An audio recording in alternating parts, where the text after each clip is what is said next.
Welcome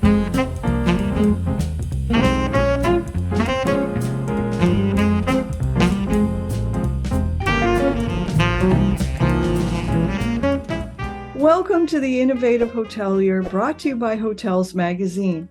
I'm your host, Robin Trimingham. As regular listeners will be aware, this show specializes in having conversations with industry thought leaders regarding cutting-edge ideas and trends in the hospitality industry.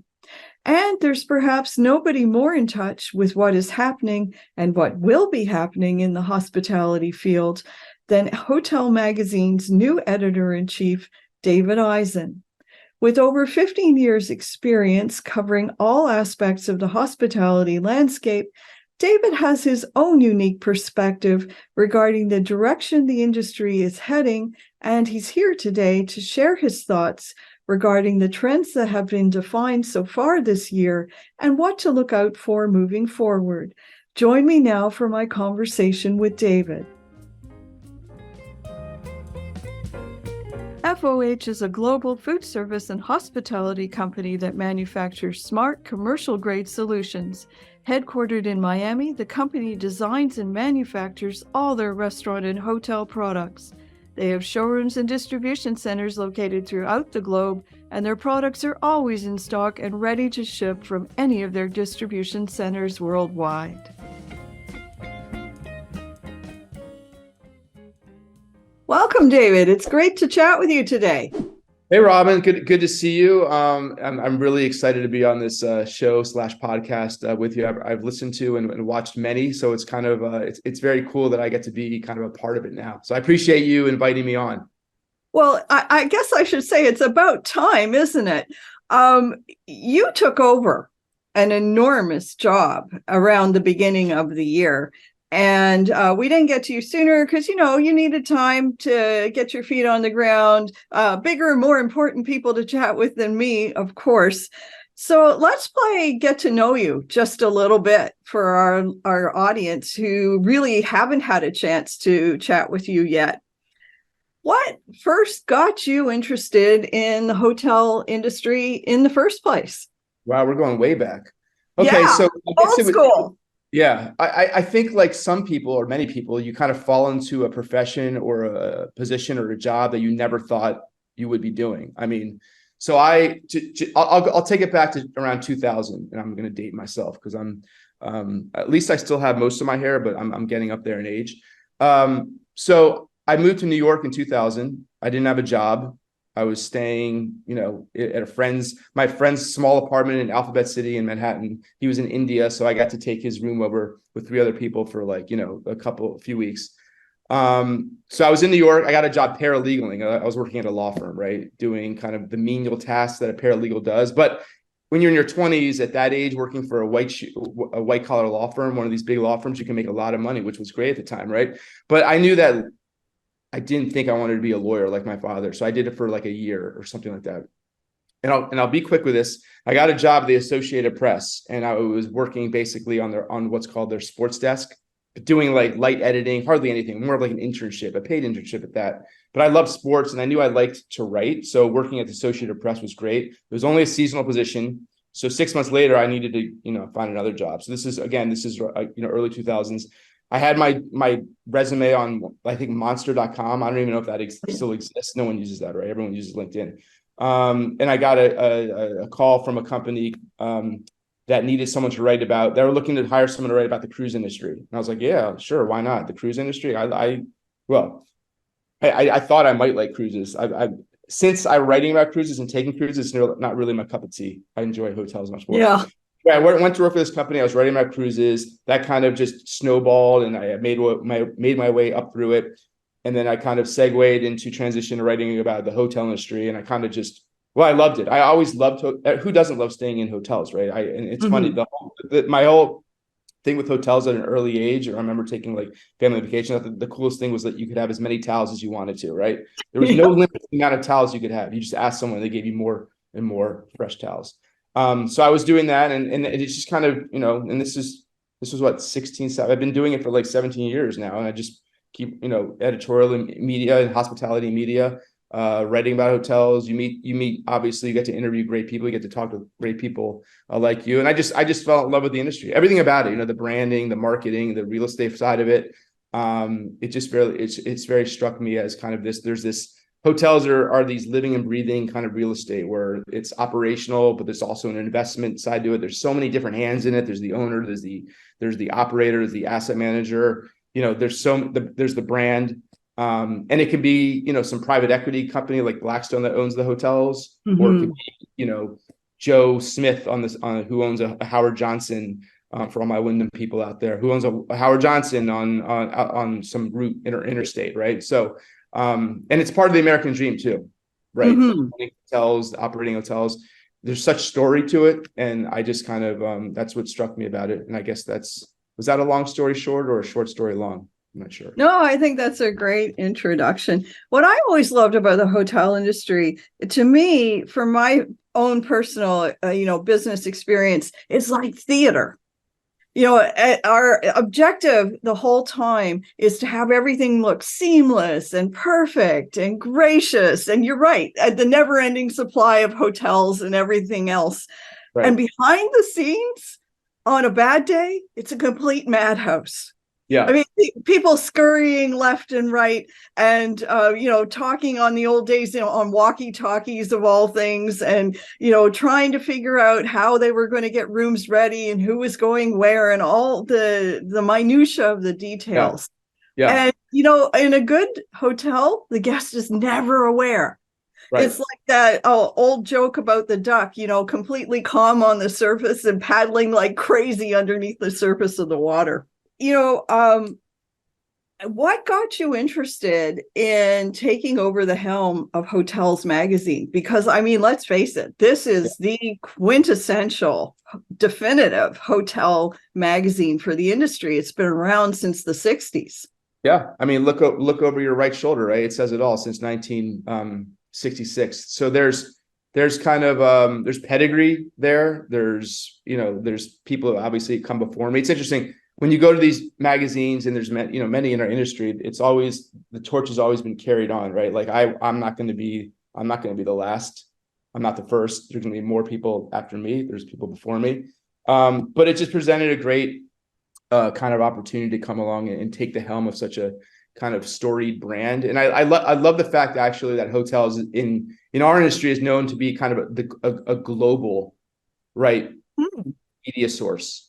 We're global. So we're talking to people in Europe, stories about Asia, hotels, China, Africa. Yeah, exactly. It's not just focused on the US, which I think, I think everyone always thinks, everything's US based. Everything is US. There's so many different stories out there, and running hotels, buying hotels, transacting hotels in Europe is certainly different from doing it in the US. There's different sets of rules. There's different, whether it's like, leases versus ownership and ground leases. There's all kinds of different models out there, and they change, right? From region to region, the way you operate hotels, the types of guests that come to your hotels. There's so many different stories. And I think hotels has always lent itself to that, to tell those stories, right?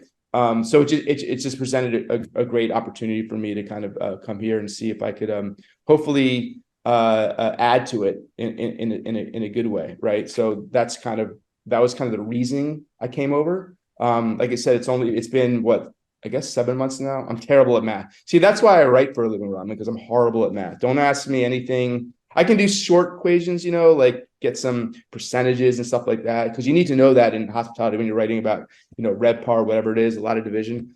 But writing is always my forte, not the arithmetic. But that's really why I came. So. Yeah, it's funny. I was pretty much drawn to this opportunity for very much the same reason. I love the fact that I'm going to say at the moment, close to 75% of the people that I chat with are from countries all around the world. And it's really interesting to see the differences between, what's really hot in this region or what's trending in that region over there. And it's a conversation that never really ends. Yeah. Talking a little bit more about what's been going on this year. So you get to talk to all the big brands, which I think must be the coolest thing ever. Marriott actually takes your call. Sometimes. Or my email. Or your email. Yeah. So, like, what are you hearing in the marketplace at the moment? Yeah, that's a good question. There's a lot. I mean, there's so many things. And the great thing is we have basically 4 big conferences every year where people come and congregate and we talk about these things in person, which is great because, as you know, in our industry, everything everyone still talks about it, everything post COVID, which I'm glad we're kind of moving. Although you never know when what new next Black Swan event is down the pike. But it's good to be moving forward to that. We're 4 years, what 3 years past it, I guess. The kind of the in the throes of it. But the comps are different. Everyone was like, right out of the gate, we saw things like RevPAR just kind of astronomically have a nice bounce post COVID. Things I think are getting a little bit tighter now, particularly as we move into fall. Kids are back at school, so we can't rely as much on that great pop of leisure travel that really kind of undergirded the industry. But I think we'll see some things kind of moderate when you're looking at average daily rates. Occupancies might moderate, but it's more about just getting back to normal, which I think is great. That's what we want, right? We want to get back to normal. We want to get corporate business back. We want to get group business back to where it was before. Talking to the brands, it's interesting. Me within the media landscape, whenever a new brand was launched, it was like this huge kind of thing for us, right? We were like, what's the name of it? Blah, blah. Because it didn't happen like every week. Mm-hmm. Now it seems like brands are launching brands literally like, it's incessant, which isn't a bad thing, so to speak, but it's just that everything down the pike, it's a new brand is coming here. I mean, we looked at, and looking at ISG just launched a brand called Garner. Marriott launched their, kind of economy extended stay brand, Studio Res. We have Hilton launching Spark in the premium economy space. But it's interesting, a lot of these hotel companies that usually played kind of in those segments of higher than kind of select mid-scale, they always had that. But Hyatt was always known for the upscale hotels and so forth and so on. Everyone's going down to the lower segment, the lower rated business right now, right? Getting down with the likes of the ones that have been there before, your Choice Hotels of the world, your Wyndhams, because everyone's trying to capture not just the guest, but also the developer. Like where can you build hotels? And a lot of these new brands are conversion brands. So it's like there's a conversion war right now. It's like, okay, I'm going to go after this guy who's got this hotel here, but I want him to convert it to my brand because, like we were saying before, it's in this environment right now. It's tougher to build hotels. It's just tougher to get, it's tougher to get financing for it. And if you do, it's very expensive right now. I mean, we're looking at, prime rates up around, 8%, you look at it 10 years ago, whatever it was 3%. But it's all cyclical because then if you look back to the 2000s, everything was 8% too. So it's very much like a cyclical business. But yeah, I mean, that's what I'm hearing a lot from brands. The thing with brands is they're great, but brands are the best marketers and PR people in the world. Everything is great. There's never anything that maybe there's a little caution, but things are always great with the brands. But you have to have those kind of Pollyannish people out there, and they're very good at that. But they put out great product. They do. But there's always this kind of push and pull. I like speaking. The brands are great, but if you really want to speak to the people that really will tell you the unvarnished truth about the hotel industry, you go to a hotel owner because that's where the buck stops. They're the ones who are paid out last, right? So they're the ones that have to hire the brand. They're the ones who have to hire the third-party management company if they're not running it itself. And like I said before, they're really focused on profitability. At the end of the day, what's your bottom line? Because I like this terminology. I didn't make it up, but RevPAR doesn't pay the rent, right? It's not just about revenue; it's about expense and how that flows down to the bottom line. So if you really want to know where is it the rubber meets the road? Is that the Yeah, I terminology? think so. Talk to the hotel owners; they'll tell you exactly what's going on. Yeah, I think you're making an excellent point because, it's the owners who ultimately have to deal with capital improvements and the consequences of the advances of ESG initiatives. All of these things are really going to impact profitability in a way that affects owners more than everybody else.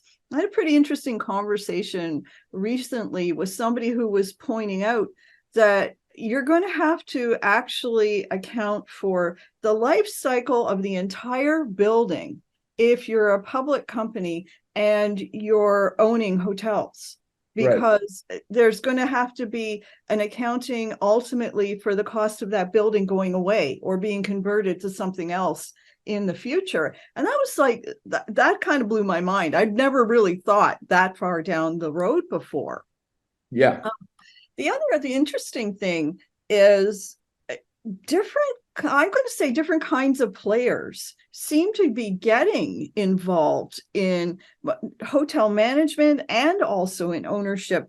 I'm thinking about the kind of owner operator that operates hotels on university campuses. Now, I'm not American, as everybody knows, so that might be an idea that's a dime a dozen in America. I would have no idea. It's Yeah. not something that I know of from Canada, where I'm from, and I don't think much it exists in places like Europe. It made me realize that, if you have hotel properties on university campuses, then you're kind of, I'm going to say, raising students to have an impression of what a hotel is like, what it should include. And I'm wondering if people are going to start carrying those expectations forward as they themselves graduate and become, the Gen Z travelers that we're talking about to everybody at the moment. Yeah. Well, I mean, you bring an interesting point about university hotels. It's hotels on university campuses, it's like unfettered demand, almost 365, right? I mean, you have, when school's in session, you have, visiting professors, you have the families that are coming for homecoming. I mean, it's like, it's a great demand generator. And so much so that we've seen actual brands kind of pop up, like graduate hotels. They focus on, they develop hotels via their ownership company, AJ Capital Partners, and Ben Wetbrin, he's a great name in our industry. Someone you should have on your podcast. I'll have to introduce you. They build hotels and graduate hotels. Obviously, it's called graduate hotels in cities like, or college markets like Madison, where the University of Wisconsin is, Oxford, Mississippi, University of Mississippi. So they've really like honed in on this kind of like these locations, right, to develop hotels. And I think it's a fascinating thing to do. And it's not just them. There's other ownership groups out there that are like, oh, I want to target hotels in these college markets because from a cash flow perspective, it makes sense. So that's a huge demand kind of generator. So I think to your point, I guess, about college students kind of, I guess, using these graduating into yeah. Maybe. I mean, listen, I think that goes to like hospitality as kind of like a career, right? And there's so many different areas that you can work within the hospitality industry. You can be, for me, I'll bring it back to me because I love talking about being. I don't. I went back to school in around 2013. I got my master's in hospitality. Now, if you have read any of my LinkedIn posts, you'll see that I 10 years later, for me, I'm not so sure it was a great idea for me financially, but that's another discussion altogether. But getting a kind of, to the point about hospitality, you can be in operations. Let's say the great thing is like, you literally, there's CEOs out there. I always like to name check Eric Danziger, who was the CEO of Starwood Hotels. He was the CEO of Wyndham Hotels and Resorts. He was the CEO of Trump Hotels. And now he's back in the third-party management side. He started as a bellboy. I don't even know if it's preferred nomenclature anymore, at a hotel in San Francisco. I don't even think he had he might have graduated high school. And this is no railing against colleges, but this guy worked his way all the way up to become a CEO of a company. You can do that. You can work at a Holiday Inn, or whatever hotel it is somewhere. Work the front desk. Get some experience there, whatever it is. Work in custodial, and work your way through, and you can become on the C-level one day. Yeah, without even a college degree. You can. That's on the operational side. Obviously, and then you have people that work within hospitality or focus on hospitality that, have MBAs that are like, the guys who know the algorithms and all that stuff and have that right brain, left brain, whatever it is. I think it's the right brain, that are very analytical, right? But they know real estate. You talk about, like, I always go to Blackstone because I've written about them extensively. Blackstone being the private equity company, and their head of real estate, their COO, John Gray, the guy just seems to have the Midas touch. Like anything he touches turns to gold. It's interesting. They were very focused on, everyone talks about real estate now and like, oh God, if you own real estate, you're in trouble because of what's going on. I think if you own hotels, I think you're in a good position. I think if you own, data warehouses or logistics, you're in a good position. Blackstone, smart enough. Only, I think 2% of the portfolio is office. Owning offices right now probably sucks, right? Because like they're half empty, if that. I mean, they're half full. Like no one's going. People aren't really going back to the office. We're living in this kind of new world order where I work remote. People work remote. They like it because I think working remote has it's kind of there's two sides to it. It's great because you gain hours, right? You're not schlepping to work. You're not having to take on the subway. You'd have to drive an hour to your office. So you're saving time. And time is like, talk to people, time is more valuable than money, right? The other thing is that working remote also, you feel kind of isolated. We talk through all my colleagues, we talk through a video screen. Yeah. So you lose a little of that kind of actual touch and feel camaraderie that you only build within an office space because, you may be going to get coffee. Hey, you want to go get a coffee? And you're talking about stuff outside of work. So there's good things and bad things regarding kind of the work from home. But getting back to hotels, I think we wrote a story about there's a lot of investors right now on the sidelines who are looking to actually, buy hotels maybe and convert them to multifamily residential because that's, in these mixed use developments. I mean, there's a lot of things going out there with conversions of real estate. Obviously, office is kind of harder because of the footprint to turn it into something else. The way that things are, the plumbing, that's right, all that stuff. So it makes it a little more difficult. But owning office probably not so great, but owning hotels, I think it's in the long run, it's a good smart investment. Established in 2002, FOH is a woman-owned global food service and hospitality company that manufactures smart, savvy, commercial-grade products, including plateware, drinkware, flatware, hotel amenities, and more. Driven by innovation, FOH is dedicated to delivering that wow experience that restaurants and hotels crave, all while maintaining a competitive price. All products are fully customizable, and many are also created using sustainable, eco-friendly materials such as straws and plates made from biodegradable paper and wood and PBA-free drinkware. FOH has 2 established brands, Front of the House, focused on tabletop and buffet solutions, and Room 360, which offers hotel products. Check out their collections today at fohworldwide.com.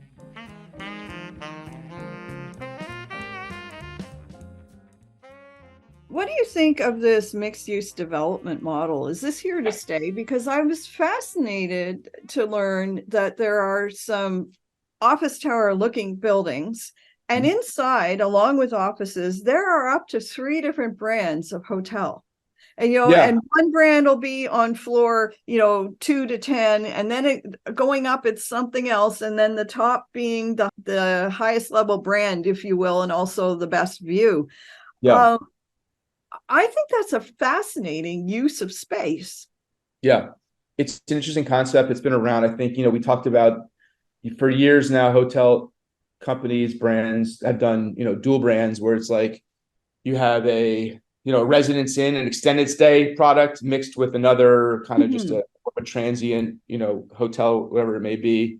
And it's great because it's one footprint. So your expenses actually go down because, in terms of operating these hotels, or if it's on one footprint, they're kind of shared expenses between the two.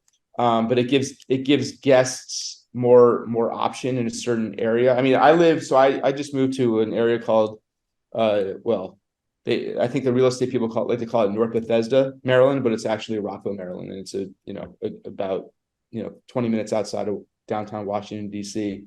But I live in this development now where there's an anchor canopy hotel by Hilton, in this kind of like development called Pike and Rose. So it's like I can see it from my window. So it's a hotel, but then beyond that, you have all this like retail.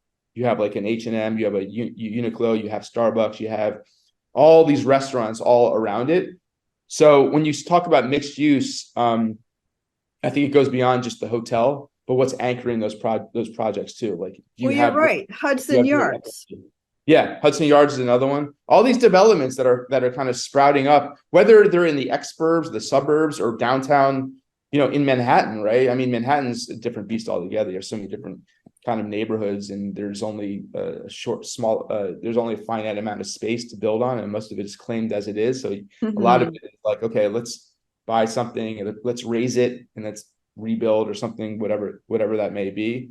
But you have to go to where the trends are, right? And I think, again, getting back to work from home, if people aren't in the office all day, they might be working out of a coffee shop, or they might just, there's more kind of options available to you from a working standpoint. You think places like, well, the WeWorks of the world, the Industriouses of the world, they're still around, working from these kind of communal shared working areas. But I think that's another kind of opportunity for hotels. And you've seen a little bit of it where, like, brands like Citizen M sell memberships so you can work out of their lobby. They have great lobbies too, which makes sense. The hotel industry is great. They're a little slow to adapt on technology, on kind of these, they're just a little bit slower out of the gate to get to these things, these ideas of like, hey, it would be good if, like, we sell hotel rooms. Why not, the TWA hotel that's owned by MCR in New York, JFK, you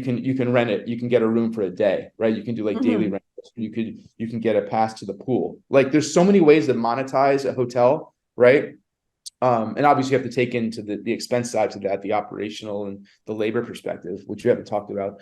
But so there's so many different ways to monetize, and I think the hotel industry sometimes does a poor job of doing that, and I think they're trying to get there, but they have the ways to go. I think they have managed to put off having to transform or innovate for a very long time. And it's interesting, though. I think there's a tidal wave coming, all because of AI. I have had chats with more than one company based out of Germany, and it's fascinating the direction the hotel industry is going in Europe, and full speed ahead. There are apps now where the app will scan your face, scan your passport, and that is now a preferred way of identifying a person with banks and insurance companies, and it's being embraced by the hotel industry. You can now have contactless, keyless check-in, and it's an app that you're uploading a video of your face to, and that's what's being used to verify who you are, check you in, and then you get a QR code sent to your phone, and that's how you're getting into your hotel room. I mean, I realize America's going to be ahead of my own very small country, but that kind of stuff, that's revolutionary. I mean, that just changes everything. It does. I always like to play like the devil's advocate or the kind of the contrarian. I haven't seen it really. I mean, I think, and maybe because I don't travel as extensively as I'd like to. That's the one thing. Just as a sidebar about writing about hotels, people always come up to me and they're like, "Oh, can you get me a hotel stay here or a hotel stay there?" I'm like, I don't even travel that much. Like, you know what I mean? Like, I write about the industry, but I'm not like staying at these, like, the Shangri-Las of the world every other thing. But I think, to your point, there are these, when we talk about AI, we talk about machine learning, but I don't think we've still gotten the simple things correct. I mean, have you ever used your phone to check into to open your door at a hotel? I haven't. And maybe, I haven't yet. That's what I mean. And if you remember, like, there were things like the kiosks in the lobby area to bypass the front desk. And nobody ever liked them. No one used them, and now they're coming back maybe. So it's like, I don't know what the tech, it has to be easy to use. And what you just went through sounds really cool, but there's a lot of steps too. It's like, get a QR code and download this app. And it's like, okay, I can do that.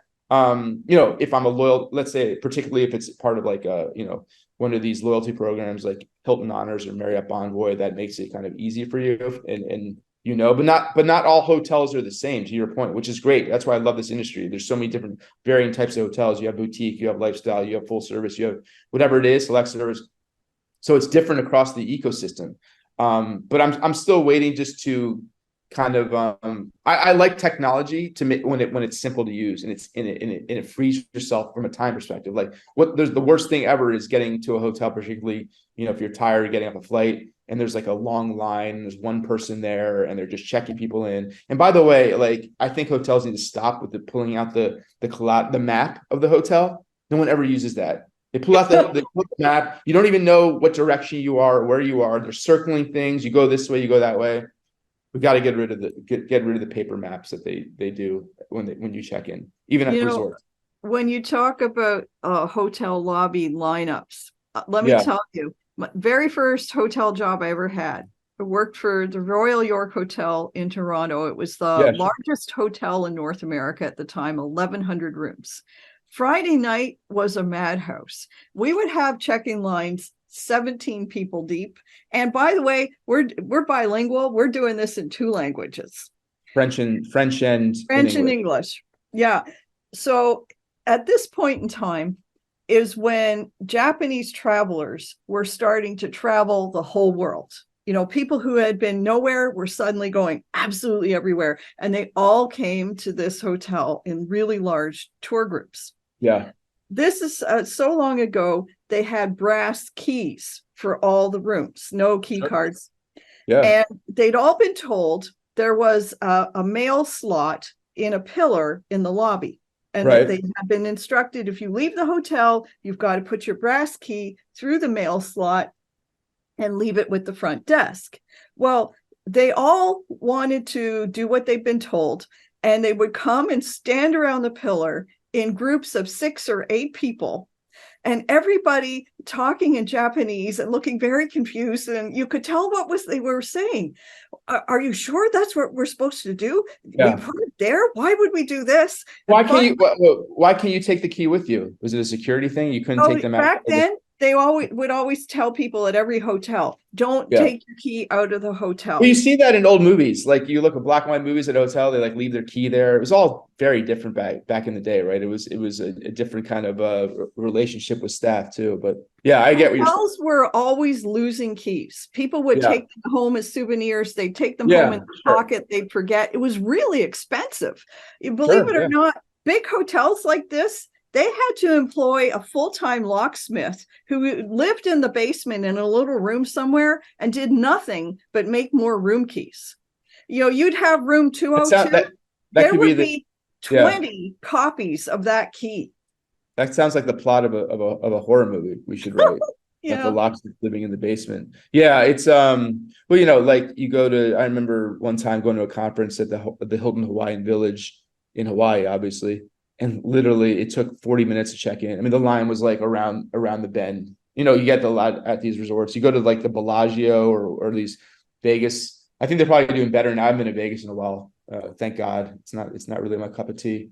But the lines are just astronomical. So anything you can do to cut down on that, I think is great. But we have to also remember, I think, I agree with it, that hostelry it should be a people to people business. And I think the great thing about technology is that it can take away some of the more mundane or quotidian tasks that someone at a hotel works on a daily basis. Take those away so that they can be more guest facing, right? Because I think that's what really matters still in hotels. I mean, obviously design, if we're talking about design, F&B, just but the real experience, I think, comes together when you have great customer service, personal attention. I think so. I mean, I don't like, for myself, I don't like the people, like I can't. Here's one of my biggest pet peeves, right? You get out of your Uber, your taxi, whatever it is, and you have like one small rolling case, and you're swarmed by some guy who's like, "Oh, can I get that for you?" They're like, "No, man, I can handle this." Right? It's not like I can do it. I got it. I got it. Yeah, you pull it into the lobby, and I got it. And invariably, if they do take it, right, you don't get your luggage for like another hour, and you're like, Oh, I know. Yeah, that's the worst. I, I, I can't stand that. That's just a pet peeve, and that's again another tangent. But you know what I'm saying? It's like, but customer service still matters, and I think one of the things we talk about operationally, one of the things you learn is that even if a hotel screws up, I think the great hotels are the ones that, and this is how you create loyal guests. Is like sometimes if you make a mistake, you own that mistake, but it's all about the service recovery. So Mhm. like if you see so like a guest that stays in a hotel, it's a flawless stay, right? Nothing happens. It's great. The water temperature was great, the shower pressure was great. It was quiet, the room was clean. There was nothing that went wrong, right? Great. They're probably not, maybe they'll go on TripAdvisor or whatever it is, Google, and leave a review, maybe not. But then you have the traveler who say, let's say like, the HVAC isn't working, right? And it's the middle of summer and they're boiling, and it's Yeah. like 2 o'clock in the morning. They might be angry about it, but somehow the hotel gets the engineer up there at 2:30 in the morning to fix it, whatever it is, and you have air conditioning, you can sleep through the night. That person is going to be, I think, more loyal to that hotel now because something Mhm. did went wrong and they went out of their way and fixed it. You'll get the great review because that's really what a service recovery is all about. You're making kind of guests for life, and that just goes to the kind of the management of that hotel. So yeah, I think things like that are really what makes a hotel kind of shine in this day and age beyond the Yeah, technology. no, I totally agree. It's not so much being perfect as just Yeah, listening and then simply saying, what can I do for you? yeah. What would help make your day better? Because the answer to that could be, all I really need is a sandwich. Yeah. I mean, what's Get the a worst? It's like, I mean, just like what's the worst? You come to a hotel after whatever your situation is, and you're starving, and the restaurant's nothing there, but like someone hears that and runs out to like um McDonald's and gets you a burger. I don't know. It's small stuff like that like Yeah, you have to absolutely. be anticipatory, and you think and then like you hear about um just to make things right, like Ritz-Carlton. I think, maybe this is urban legend, but I think it's true. Like, here's the thing: at the higher end, at the luxury end of things, I think the clients expect more, and Yeah. they will go out of their way to make a point and be salty with staff if something doesn't go to their liking. And I think like Ritz-Carlton had like the ability, like carte blanche for someone to basically make something good up to like $1,000, whatever it was. It was like they had the carte blanche, an employee to say something was wrong with this guest. We're going to, I don't know if you get some kind of credit, whatever it is, without money wise, whatever. But I think at the luxury end, a lot of people are very much more, you know, um, because they're paying such a high rate, they have expectations, so. I can't prove this, but I'd be willing to bet on a per capita basis, you'd actually get more impact in the age of social media by doing something small for somebody who isn't anybody in particular, Yeah. because they would be far more likely to be blown away by that and to tell everybody. And that's the best marketing you can have is word of mouth. It's the Yeah. marketing. It's the best kind of marketing is the free marketing, the one you have to pay a company to do Well, for the you. ones you can't pay for. Yeah. Yeah, exactly. It's like, it's stuff like that that goes viral, however you want to say. But word of mouth, like someone goes home and says, I just had the greatest stay at this resort in the Caribbean. Why? Because, they did something extraordinary or something, or maybe it was so extraordinary. It was such a small thing that was so extraordinary that just caught their attention, whatever it is. Maybe it was the way they, treated their kids or did something for them. But that's the best kind of marketing is the word of mouth. We got a couple minutes left here. Yeah. Let's talk about two key things. Number one, and probably more importantly, where are you heading with the magazine? And number two, where would you say the world is heading? I mean, we're hearing about the reopening of China, for example. Like, what are you going to say? Do you see as being like the hot spots or the big trends as we head into 2024? Yeah, it's a good question. And I'm looking forward to hearing what people are going to say at the Logic conference. Like teed up when we started talking. But for the magazine itself, I mean, there are a lot of, in our space, trade, I guess, so-called trade publications that are focused on hospitality, that cater to hotel owners, operators, any stakeholders within the hotel industry that read us. I think a lot of, there's different types of stories out there. There are the stories that are like, oh, tips for running a great F&B, service, or kind of those listicle type of things, or it's like you talk to. So those are always good. I tend to think, particularly for hotels, that people really want to read about people and their stories, and kind of like, the history of a certain company. For instance, I just wrote a story about Peninsula Hotels, which is nearing 100 years of existence now.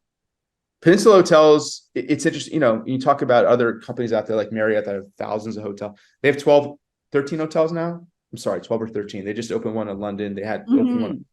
They're not huge by any stroke, but they have such a legendary kind of history to them. And obviously, if you've ever stayed, have I stayed at Peninsula Hotels? I think I visited one, never stayed at one.